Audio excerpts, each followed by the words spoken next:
দাঁড়াও দাঁড়াও দাঁড়াও। হ্যাঁ রিদি, শুনছো আমার ফিয়ান্সে ও তো অ্যাক্সিডেন্ট করছে, কমায় আছে।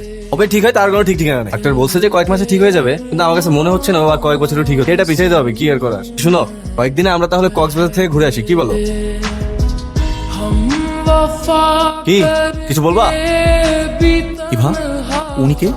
কেউ না, চলো।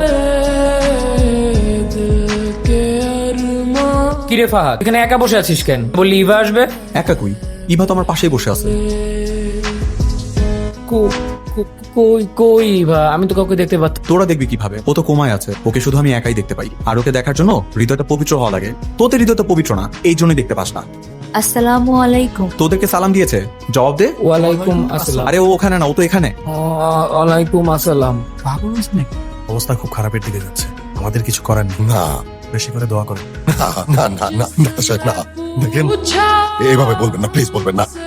একমাত্র সন্তান, একমাত্র সন্তান, প্লিজ, আমি আপনার অবস্থা বুঝতে পারছি, তো একজন বাবা।